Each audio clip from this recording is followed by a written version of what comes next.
Morning.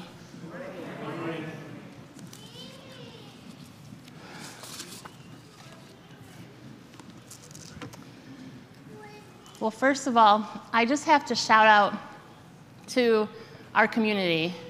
We, around here at the Well, we say we love Ionia, and we always say hashtag it takes a community, but I got to witness firsthand this week how awesome our community is. We opened up the hub this week, and those freezing temperatures as a warming station. We were open for like 4 days.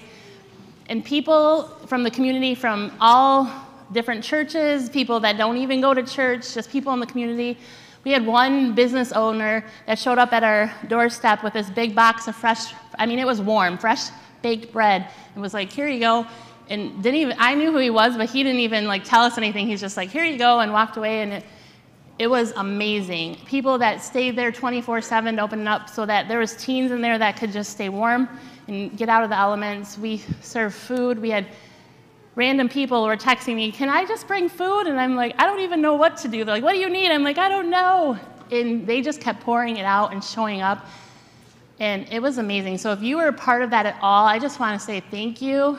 If you were praying for that, it was amazing to watch the community of Ionia. I'm like, I love this place. We get negative stuff all the time in Ionia, but this community really came together to love people and to help them.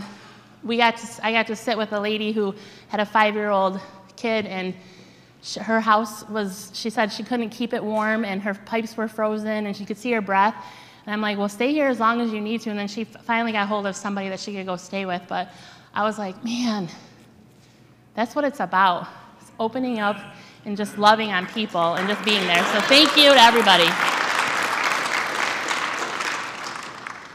Joel's been talking about the At the Well series for 4 weeks. He said this is our 5th week, and we've been in John 4, and just looking at it from different angles. And this week is week 5, and I just have to say, first and foremost, this story is near and dear to my heart. I'm excited to dive in again. I'm going to dive in from a little different angle. I'm going to take you from perhaps what her eyes look like as she came to the well and met this Jesus guy. Have you ever felt like a nobody? Yes. Have you ever felt like you just don't belong? Yes. Ever felt like you were present and everybody can see you, but nobody really knows what's really going on inside your heart? Maybe you're hiding something. Ever feel like you must hide, avoid certain places, certain times, certain things, because people just don't know what's really happening, maybe at home? Maybe it's because of your reputation. Maybe you've walked a certain journey before, and now you're walking a different path, but you're scared to go see people because of your reputation. Perhaps you're afraid somebody might find out. Maybe something happened to you, and you just can't share it with anybody because you are just confused and scared, and you think it's your fault, whatever, but you're hiding. You ever just hide? I believe that all of us hide at some points, from something. The fear of what others might think. What if somebody really knew my truest heart? Well, as we dive into John 4, let's look at John 4, 6, and 7. Jacob's well was there, and Jesus, tired as he was from the journey, sat down by the well, and it was about noon. When a Samaritan woman came to draw water, Jesus said to her, "Will you give me a drink?" I think the Samaritan woman being there at noon is very interesting. See, women went to the well in those times to draw water in the early morning and late nights. They went twice a day, typically. So the fact that she was there at noon means she was hiding from something. And women also typically went in pairs. Women typically do things in pairs anyways, right? But they did. They just went together to the well to get their water for the day. But she was alone, and she was there at noon, which tells us that she was hiding. Maybe it was because of her reputation. Maybe it was because of the way other people were treating her. But either way, she was hiding, and she was alone. Have you ever gone somewhere and felt alone in the crowd? Have you ever felt like you weren't welcome? Maybe as a kid you were pushed to the end of the line because you just weren't the best, or maybe you were picked last. Maybe it still happens. I know for me, I truly felt alone in my life. Very early on in my life, we moved a ton. I grew up in the suburbs of Chicago, and my parents moved, I can't even count how many times, but I would say at least 7 times in my elementary years that we moved from schools, which means I was always the new kid on the block. I was always trying to figure out the school and the system and just different things, because in the suburbs of Chicago, it's a little bit different than here. If we moved around the corner, we weren't just going to go to a different school where I might run into the same kids. We were going to a different elementary school that had a whole different group of people, hundreds of different people. When I was in kindergarten, I believe, maybe preschool, I can't really remember. I can see this vivid in my it's not my imagination, in my memory, but I'm not sure how old I was. But this boy showed me his privates, and he wanted to know if I wanted to play. We got in trouble. And I don't really remember the extent of the trouble, but I remember feeling like, what's happening? He wanted to do this. I don't understand. And I was afraid and scared, and shame started to creep in. Sorry, this is going to... Okay. So I said we are always a new girl, and I remember we moved to another school in 2nd grade. My parents and I, we were always on diets, and I was always struggled with weight, but this particular diet, we had to drink water 30 minutes before each meal. And so my teacher was really good, and always when she said, okay, we'll do this, while I was in 2nd grade, and she would say, Jessica, come drink your water for your diet, and ridiculed me in front of the whole class. And I felt mortified, but I didn't know what to do. See, I always had a heart and a desire to fit in somewhere, but I didn't understand. This same school in Illinois had a community of deaf kids, a deaf community, and so I stayed after school because I didn't fit in with the crowd. I stayed after school, and I just poured my heart into learning sign language, which was a cool experience, but I just wanted to fit in and try to understand somebody that nobody else understood, because I didn't feel understood. In 5th grade, I was at a sleepover, and one of the girls wanted to practice kissing. And so we kissed, but I was confused and feeling so right and so wrong. More shame, more guilt, more stuffing, more hiding. I didn't know who to talk to about all this, but I knew something. I just was confused, and I remember just feeling shameful, and so I didn't talk to anybody. I didn't tell anybody. I just kept going on. Well, in middle school, we moved to Michigan. And talk about a culture shock. Our elementary school was at least the size of the high school. I was going to be in middle school with 1,200 kids in my class, and my parents says, nothing against my parents, they decided they were going to put me in a Christian school, and there was 12 kids in 7th and 8th grade, and I was like, now my walls are going up so hard because I have to talk to people. I can't just try and navigate through the crowd, right? There was some really nice people there. But by this time, I'd convinced myself that I wasn't enough. I was unwanted, and nobody would ever want to be around me. I didn't belong. Now I was the city girl stuck in a small town. And in a small town, people have known each other since birth. It's really hard to fit in. I searched in so many places trying to fit in. In middle school, I was boy crazy, just like every other girl. And I remember the girls would be like, hey, will you go out with her? And hey, will you go out? And everybody was always asking that questions. And I was told all the time, no, no, no, no, no. Something's wrong with me. Nobody wants to be, nobody likes me. Well, I got my first boyfriend my freshman year, and he was a cool guy. He was part of the cool crowd. He was a jock. One night we were all out partying and hanging out, and he wanted to go places that I didn't. I was so scared. Well, we didn't, and he dumped me because I wouldn't, and then he told me, You're weak, you're a pushover. You need to learn how to stand up for yourself. I'm like, now I look back and I'm like, how ironic is that? But that's how he said, you're just nobody. You just let everybody take advantage of you. I felt like a chameleon, and I did. I learned really well from a very young age how to fit in with the crowd, and how to hide all in the same point. All these feelings just kept stuffing them down, shoving them down, not talking to anybody. Well, then I started to date this guy my sophomore year in high school. I think it might have even been my freshman year. I was 14, and my dad was like, you are not dating this guy. He knew his older brother, and he was like, there is no way. And I was like, he shows me that he loves me. He's pursuing me. He's showing me all this cool, you don't know what you're talking about. And so I hid more, and I saw him anyways, and I dated him anyhow. We ended up going to a homecoming dance, and later that night, things went a little too far. We were out on a playground in the woods, and I didn't know how to escape the fear. I didn't know how to escape what was happening, but he told me he loved me. He told me that this was the way to go.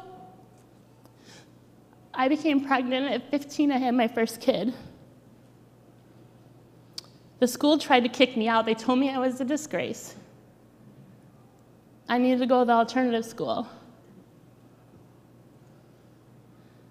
The elders at the church told me I had to sit in the back of the church, that I couldn't do Sunday school anymore because I was a bad example. And I would hear all this talk to my parents, but I was standing right there. One elder actually said it right to me. He said, you can't do that.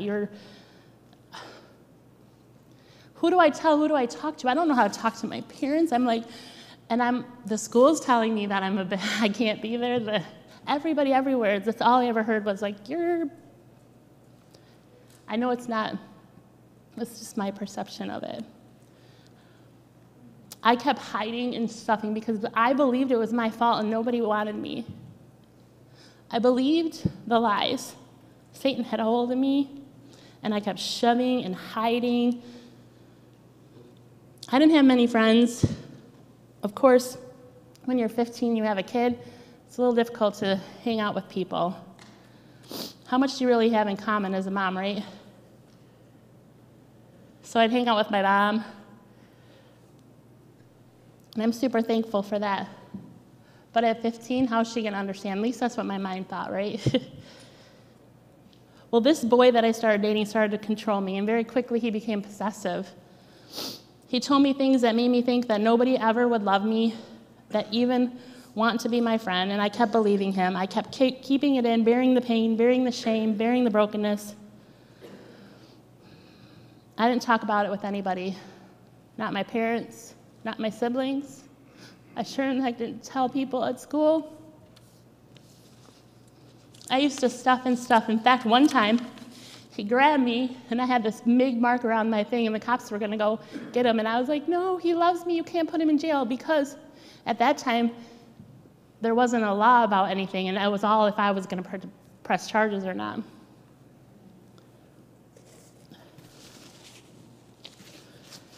Well, all this stuffing and stuffing would lead to explosions because I would push my feelings down so bad, and then somebody would come and I would feel attacked, and it would all come out, and I would be like an ugly person. I hate this, and I hate that, and you're awful. And I didn't understand this pain and the shame that I felt in my mind and my heart. One night I got into an argument with my parents over this boy, and one of those explosions happened. I told my mom, I cussed and swore with her, and I told her to F off, and I packed up my kid at 17 years old and left, right into the arms of this boy. I left the only thing that was good, and left. Because I just wanted somebody to pay attention to me, to love me. I believed I deserved all of this, and no one would ever love me or accept me. I wasn't worth it, and I buried. I feel like much like the woman at the well. She had this past and this things going on, and she would go at noon, right? Because it was a safe place. Nobody was there.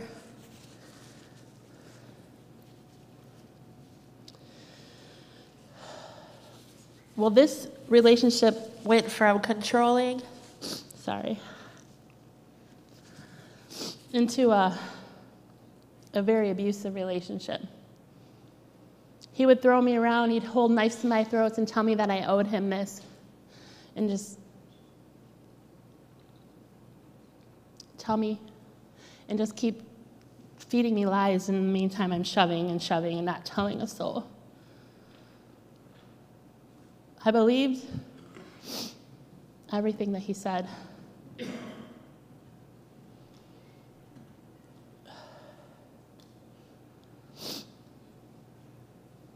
He got mad at me when I would wear certain clothes. He would get mad at me when I'd put on makeup. He'd look mad at me if a guy walked by and just said hi. He's like, "Whoa, are you doing something?" He'd get mad at me when I ate because I would gain weight. So I started hiding in food. I started hiding more in clothes. I threw my hair in a ponytail, and I hardly, for years, never took it down. After this relationship finally ended, I jumped from that into another relationship with a guy, always chasing something to satisfy me. Well, he was just as broken. He had lost his mom, and he was in a dark place, and he was sitting there. He's like, "Life's not worth living," and I completely agreed. "Why don't we play Russian roulette?" So he gets out a gun, puts a bullet in it, and we're going to play Russian roulette. That's probably why I hate guns to this day. Staring down that barrel, thinking this might be the end, I'm just in so much pain. I can't tell anybody.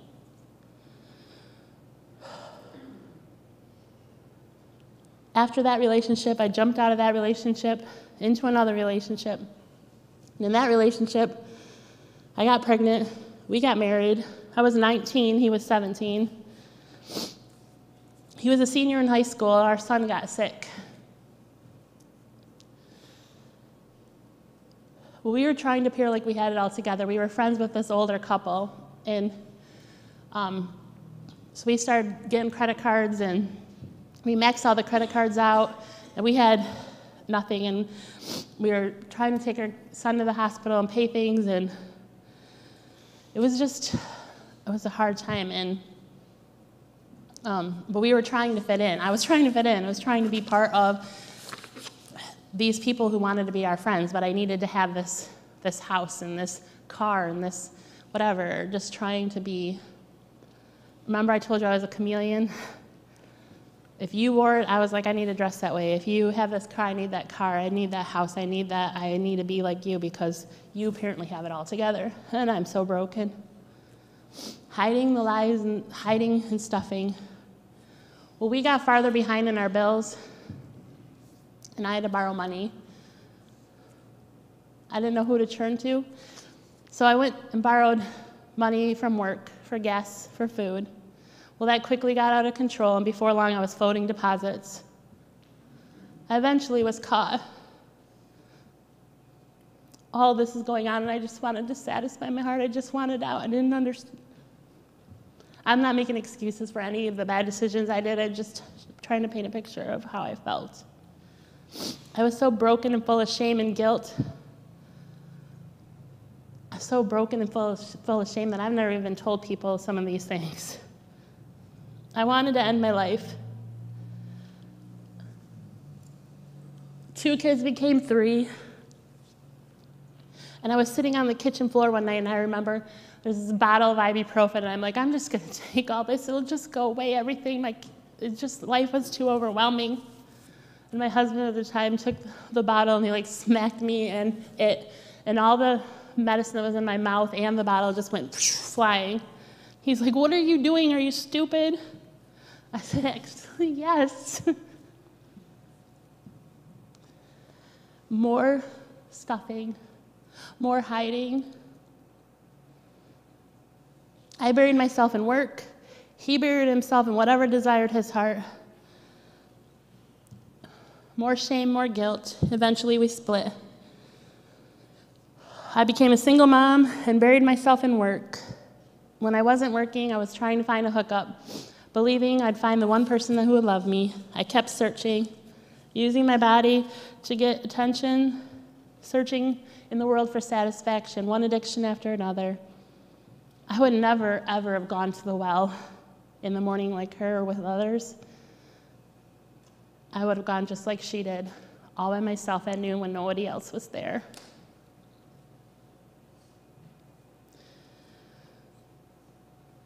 Well, I started to drink heavily. I got back into drugs.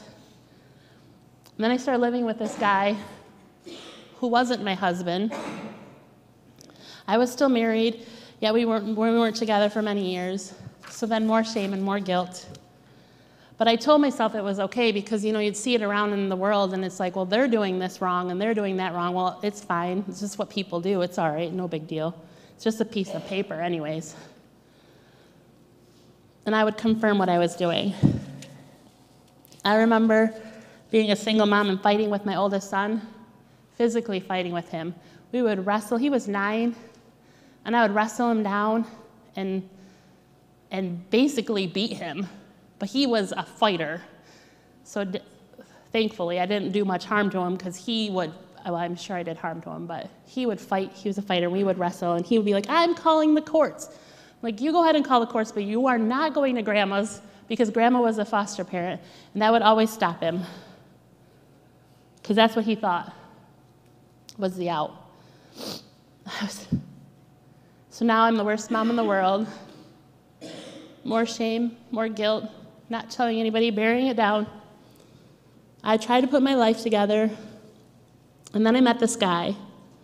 So I finally got divorced to the first husband, and this guy and I are like, why are you paying for your house and I'm paying for mine and we're not? So then we'll just live together because that's the right answer, right? More guilt, more shame, because when I started this relationship, I was like, I'm not doing this again. If this is for real, this is for real. We're not living together till we're married. We're doing things the right way, whatever that is. But then I fell right into it. Well, later we got married,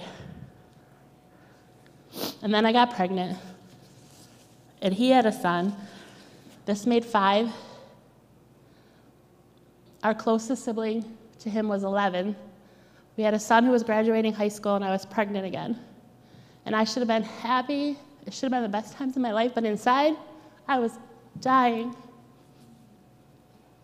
There was so much. More hiding. In work, in whatever. At that time, I had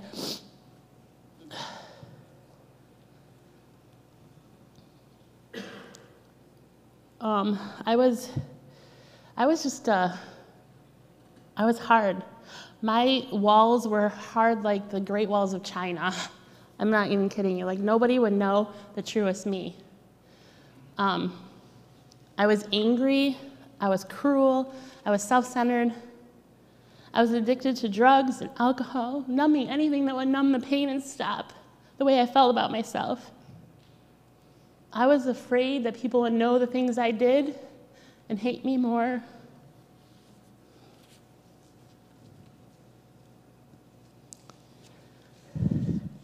I hid in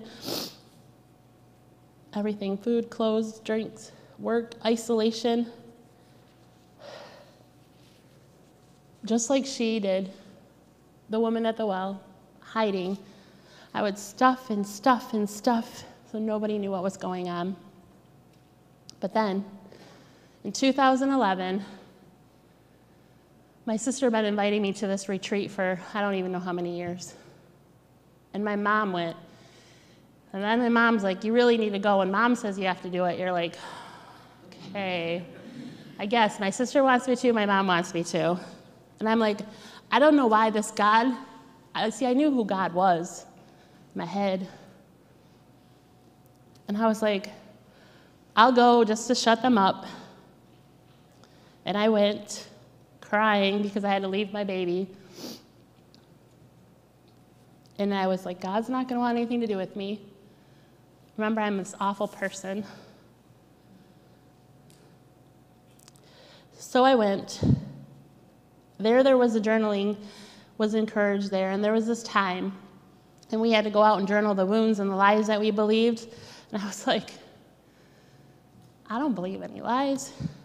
And I just remember writing I went out to this picnic table out by the lake, and one of my favorite places to be is by the lake. I love hearing the water come in. My grandma had a cabin all my life growing up.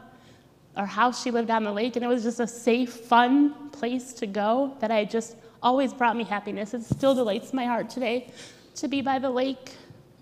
And I remember going to this picnic table and writing and writing and writing, and like, God, I've never had it was in my head, and I was like, God, what? Anyways, I don't even remember now. I'm just writing and journaling, and then I remember Jesus saying, would you give me a drink? Will you trust me? Take a risk. He told me that I was irreplaceable. And at that very moment, I experienced the living water for the first time in my entire life.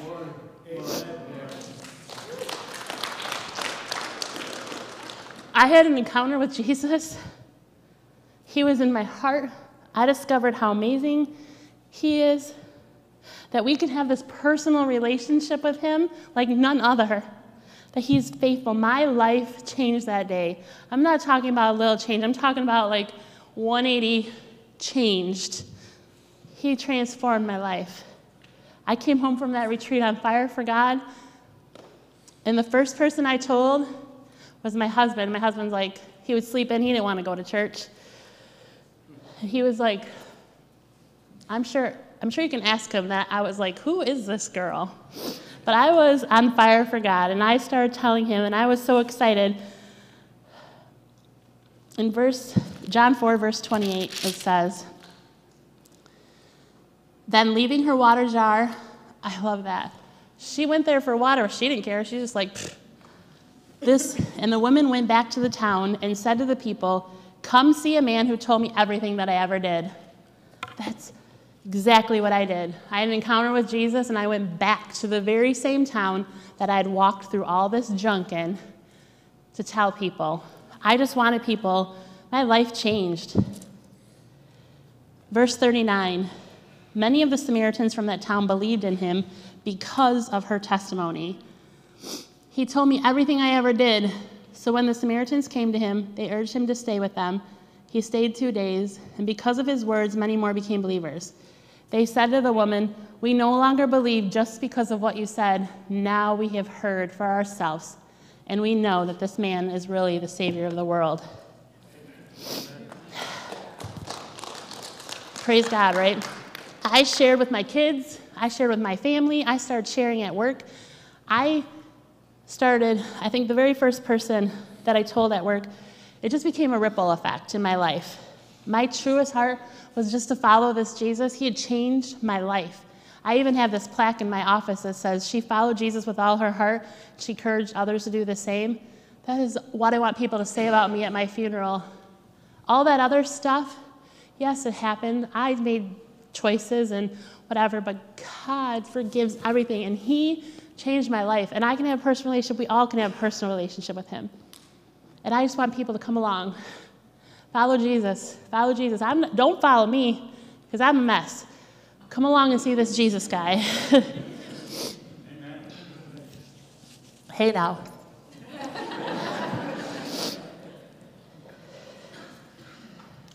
Oh. We met the Loves, Ed and Emily, and they were planting the well here in Ionia. And it was the first time in my life that I started to really break down the walls. Emily and I would just go for walks, and she would just her way and her nature, she would just encourage me, and I would just share parts of my story. She's like, girl, you have such a testimony, you need to share it. And I'm like, there ain't no way I'm telling anybody any of this stuff. And they both encouraged me. And soon I was sitting in front of 8 women one night at the very first well building that we became. This is before we even launched. And I shared parts of my testimony. And girls were like, oh, me too. And I was like, holy cow, friends. And people would understand, and they wanted more of this Jesus guy. And then I went and told my story on a tour. We did this tour for all the church plants. So it was called Nitrogen Now, but we're part of the Greenhouse Network, if you don't know that, and a bunch of churches that plant churches and just want to see the movement of God. So I went and I told my story. And I just started to tell my story and share things with people. And people started to notice the difference, not just by my words, but my actions. I became less angry. I think I experienced patience for the first time in my life. I don't have a critical and judgmental heart anymore, most of the time. When you encounter Jesus like the woman at the well, like I did that day, you just can't help but tell people about it. You can't help but be like, come on, come see this Jesus guy, right? That's what she said. Come see this guy. Come see this Jesus. Come to the well and see this Jesus guy. You know what? It wasn't what she did, and her testimony started the ripple effect, but they came and experienced Jesus, right? It says they came and they experienced him themselves. He does the transformation. He does all the hard work. All you have to do is share your testimony, and he does the hard work. One of the first persons that I encouraged to come to the well and to really see this Jesus guy, and she got to see the transformation firsthand because we worked together, was Krista Prater. And she came to the well, and she experienced Jesus back and changed her life, and she started walking a different way. Some of my other favorites around here, I like this front row seat, which is like a really blessing, I think, being part of the well since in the church planning days, and then as we launched and continued on. But some of my favorites are the original 6 people here from the Baptist church who gave us this building.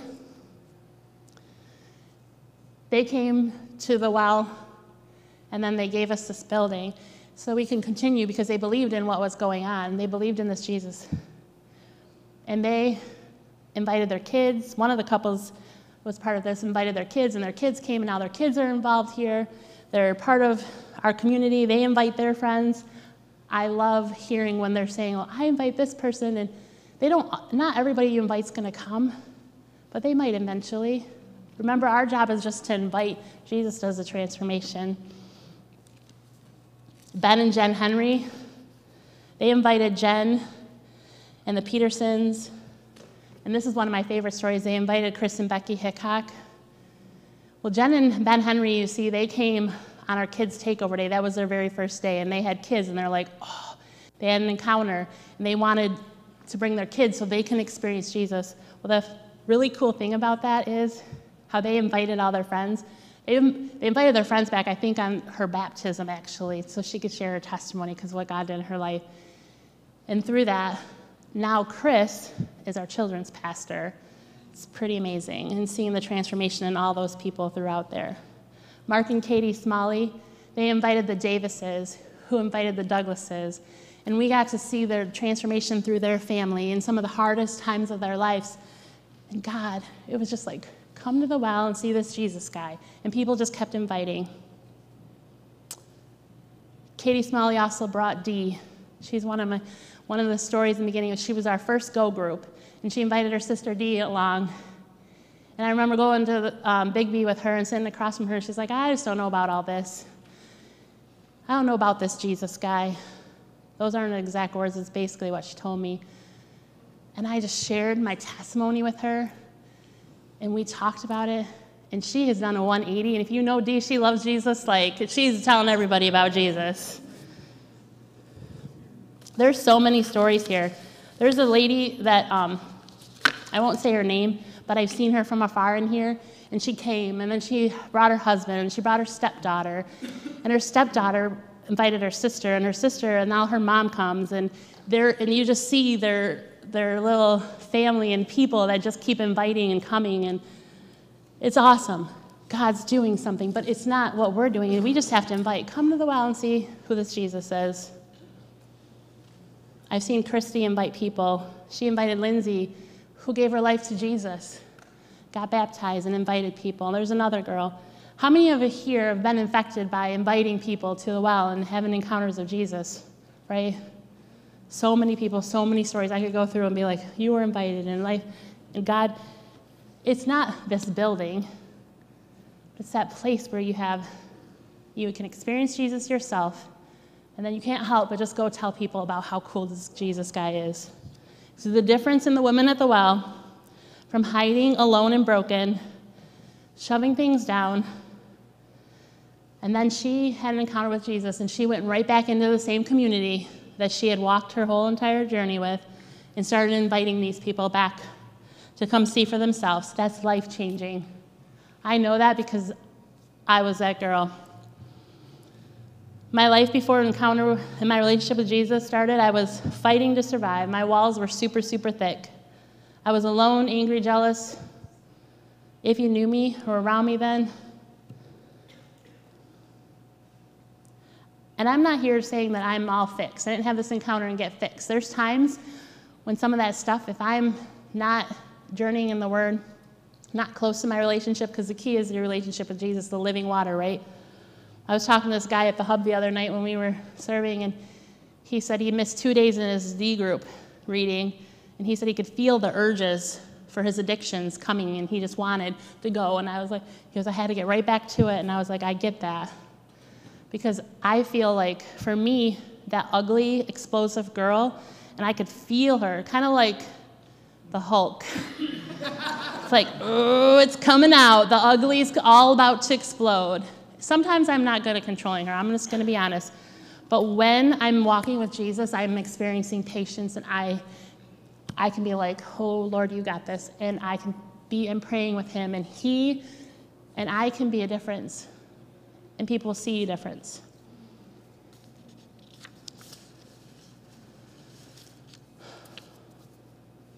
The thing is, Jesus knows all our stories. He knows every single detail of all your story. Everything you've done, everything that's done to you, he knows every detail. And we all have things that we don't want anybody to know. Maybe it's from our past. Maybe we're battling with something right now and we don't want anybody to know. And you have that sealed away.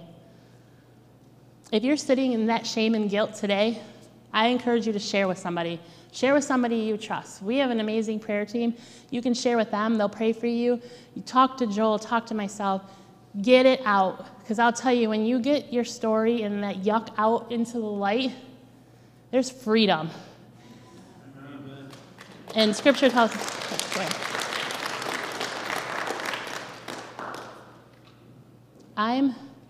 we're told to confess our sins. We're told to bring it to the light. It's freeing. Who the Son sets free is free indeed. Completely free. It's a different feeling. If you have never experienced or had this encounter with Jesus, maybe today's the day for that, and you just want to pray a prayer, pray with somebody, come talk, again, prayer team, me, Joel, somebody else. There's lots of people here who will be willing to talk to you. But just don't. If you've already experienced an encounter and your life is transformed, don't quit. Because when we start to not be sharing our testimony, not only do we suffer and our old self starts to come back out, our families suffer. Not only that, but our whole community suffers, because there's a community that needs to know who this Jesus guy is, right? So my question for you today is, where are you hiding? Have you had that encounter with Jesus? Is he in your heart? I mean, not in your head, in your heart. Do you have a real relationship with Jesus? If you don't, today's the day to start. Let's walk. There's people to walk through with you. It's a journey, but it's your choice. Jesus is going to do all the hard work. He's going to do all the transformation. It's a journey. All we have to do is share our testimony and say, come see this guy. And he's going to do it. So my question today is, who are you going to invite? The worship team's going to come back up here. But there's an evident difference, I know, in my life, and I'm sure in your life. And you're still on a journey. We're all still on a journey. I'm just going to sit here and say today I'm going to be the first person, I'm going to confess to all you people, clearly I have a problem with food, but Jesus is going to set me free. And it's no longer going to be a slave in my life, because he is going to set me free. And I believe that. And I'm going to confess that right here, right now. And all of you, whatever's holding you back, don't let it hold you back anymore. Don't listen to those lies. So who are you going to invite? Who are you going to tell what's happened in your life? What's happening right now in your life? It's a continual transformation. Who are you going to invite to come see this Jesus guy? Remember, he's going to do the hard work. All you have to do is invite. How beautiful is that? There's a piece of paper, there should be on your seat. And right now I'm just going to encourage you, whoever Jesus is putting on your heart and your mind, don't question it. Don't think about it twice. Just ask, who do you want me to invite? And write those names down. Let him show you the mighty work that he's going to do. Remember, he's going to do the hard work. All you have to do is invite. In fact, Jesus already did all the hard work. He gave up his life for us.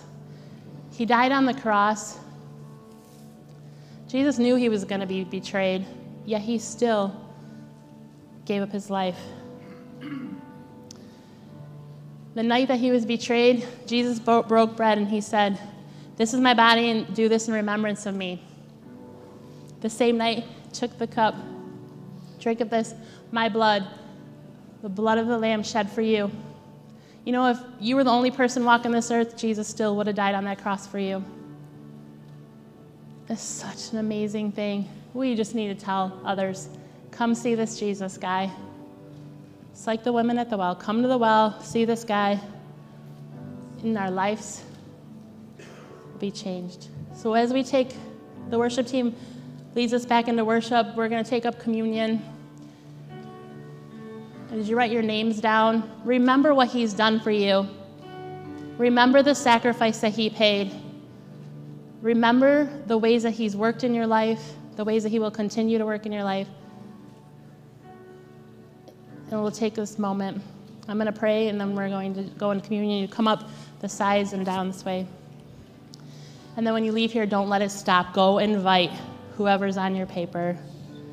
Father God, you are a good, good, good Father. You never leave us. You never forsake us. There's no condemnation in Jesus Christ. God, thank you for this sacrifice. Thank you for giving it all, that we may be free. God, I pray as we remember what you've done for us, that we take this, and that every single person here is brave, bold, and courageous, and they're going to go out and invite people to come to the well and see this Jesus guy, experience for themselves, and let you do all the transformation. Continue to do the work that you started. You are so good. It's all because of you. We give you all the praise and glory. You are mighty, and you are faithful. Thank you. We love you, Daddy. In Jesus' power and mighty, mighty name we pray. Amen.